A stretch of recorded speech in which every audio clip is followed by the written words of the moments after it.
the way I tied my shoes was the same. The order in which I did my warm-up drills were the same. And so it was almost like these really nice ritualistic check-ins with myself to make sure I knew I was on the right track leading into something really big, whether it was just an invitational at my home track or the Olympic Games. I was going to do the same series of things. Are there any, like, talk to me a little bit about, I'd love to hear if you had any rituals like that. And then another bring it down from the Kara Goucher level to mortals. What would you recommend people start with in terms of rituals or things they can control to help them, I think, get to the starting line with a little more like mental fortitude? Honestly, Trey, like the best thing I ever did, and you could do this at any age, was kept something that I called a confidence journal.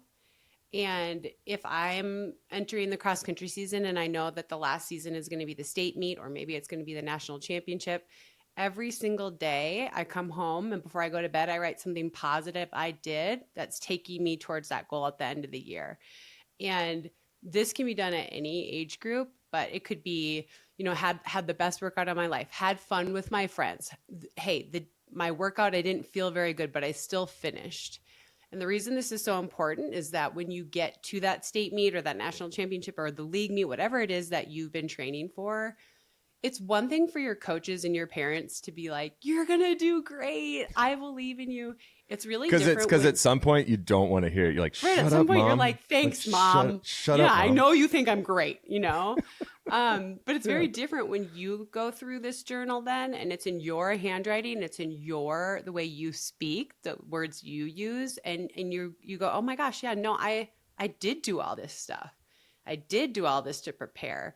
And when I was a professional, obviously it was very, very detailed. Like I did this workout, which means this. But it doesn't have to be that dialed in. It can just literally be like, ran my longest run of my life.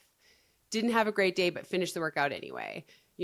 Wasn't having that great of a day, but focus on my friendships instead during the run and had fun. And it's just little things like that, so that when you get to that race or that moment that is going to be a little bit more anxiety ridden, you can go back and you're telling yourself, hey, you're ready to be here. You got through the good days and the bad days to be here. So that's something I would really encourage all athletes at any level to do.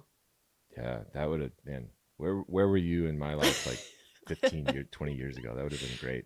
That would have been great Sorry. to know. I think it's important that you said anxiety is never really going to go away entirely.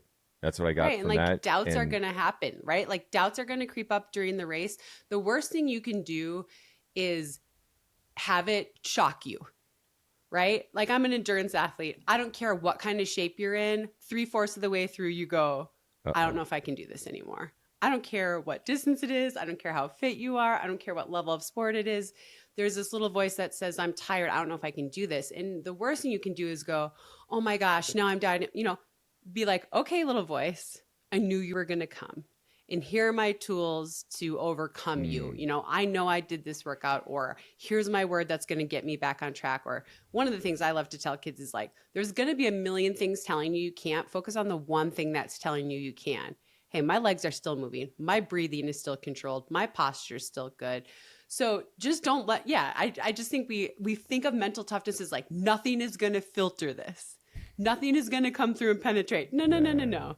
Mental toughness or mental strength is going to come through. You are going to have doubts. And then what are you going to do?